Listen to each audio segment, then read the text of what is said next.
Verses 1 to 4. The kindness that was commanded to be shown in reference to an enemy, ex 23:4, etc., is here required to be much more done for a neighbor, though he were not an Israelite, for the law is consonant to natural equity. 1. That strayed cattle should be brought back, either to the owner or to the pasture out of which they had gone astray, v1, 2. This must be done in pity to the very cattle, which, while they wandered, were exposed, and in civility and respect to the owner, nay, and in justice to him, for it was doing as we would be done by, which is one of the fundamental laws of equity.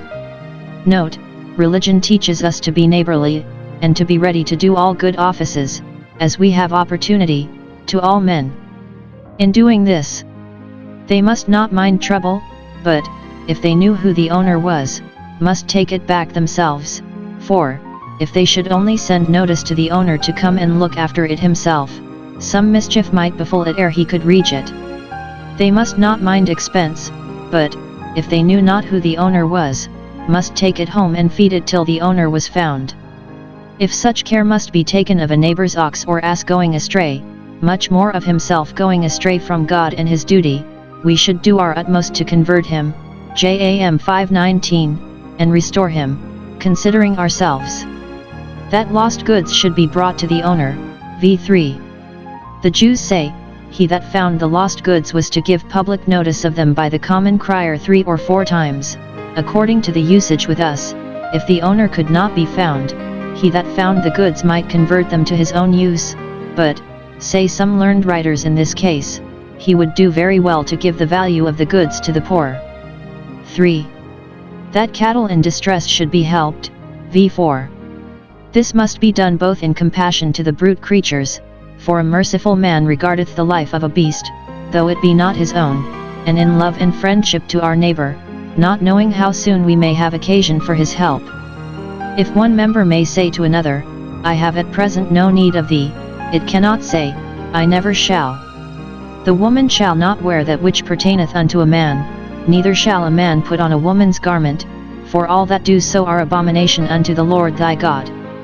Here are several laws in these verses which seem to stoop very low, and to take cognizance of things mean and minute. Men's laws commonly do not so. To minimize non curat lex, the law takes no cognizance of little things, but because God's providence extends itself to the smallest affairs, his precepts do so, that even in them we may be in the fear of the Lord, as we are under his eye and care. And yet the significancy and tendency of these statutes, which seem little, are such that, notwithstanding their minuteness, being found among the things of God's law, which he has written to us, they are to be accounted great things. The distinction of sexes by the apparel is to be kept up, for the preservation of our own and our neighbor's chastity, v5. Nature itself teaches that a difference be made between them in their hair, 1 Co 11:14, and by the same rule in their clothes, which therefore ought not to be confounded, either in ordinary wear or occasionally. To befriend a lawful escape or concealment it may be done, but whether for sport or in the acting of plays is justly questionable. Some think it refers to the idolatrous custom of the Gentiles. In the worship of Venus, women appeared in armor, and men in women's clothes. This, as other such superstitious usages, is here said to be an abomination to the Lord. It forbids the confounding of the dispositions and affairs of the sexes.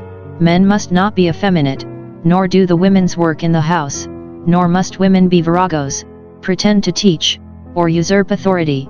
Probably this confounding of garments had been used to gain opportunity of committing uncleanness, and is therefore forbidden, for those that would be kept from sin must keep themselves from all occasions of it and approaches to it.